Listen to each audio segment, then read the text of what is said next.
বন্ধু ভালোই তো আছিস, সবকিছু ঠিকঠাক। তো আমাদের একটা পরলোক বন্ধু আছে, আমার বাপেরও আছে, সে বন্ধুর খবরটা কি?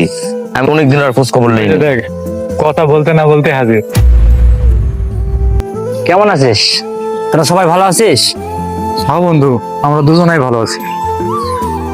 আরে বন্ধু, তোরা তো জানিস আমার বাপের তিনটা দোকান আছে।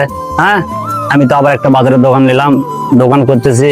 ওখানে ভাবতেছি একটা আইফোনের শোরুম করবো, বুঝছিস? এভাবে আর চলাফেরা করতে ভালো লাগতেছে না, এই মাটি আমার দ্বারাই না। এবার বিয়ে একটা গাড় থাকতে গাড়ে চলবো আমি সবসময়, বুঝছ নাই? আচ্ছা বন্ধু, আমি দোয়া করি তোর বাপের আরো হোক বন্ধু। তোদের বাপ তো কামলা খাটে, তোরা তো এরা হিসাব বুঝবি না, বুঝছিস নাই? তুই থাক, আমি গেলাম, আমার দোকানটা দেখতে হবে। বন্ধু, এমন একটা ঘরে জন্মগ্রহণ করলাম, বাপে কামলা খাটে। আর আবার সব সময় বলে তোর বাপ কামলা খাটে, বাপকে ছোট করে দেখায়।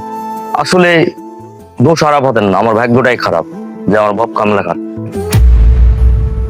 বন্ধু, তুই আসলে নিজের বাবা থাকার মর্মটা এখনো বুঝতে শিখিসনি, বুঝতে পারিস?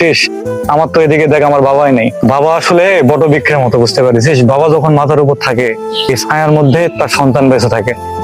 তোর বাবা যতই লেবারই খাটুক, যতই মানুষের হাল চাষ করুক না কেন, বাবা তো বাবাই।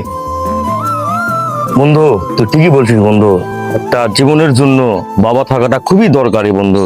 বাবা যেমন হোক, কামলা খাটুক, কাজ করতে পারুক না পারুক, গাড়ি চালাক, যেই বাবা মনে সে বাবা হোক, যেটাই করুক, কর্ম বড় নয় বন্ধু। আসলে বাবাটা থাকা জরুরি। তোর নাই, তুই ভাবটা বুঝতেছিস বন্ধু।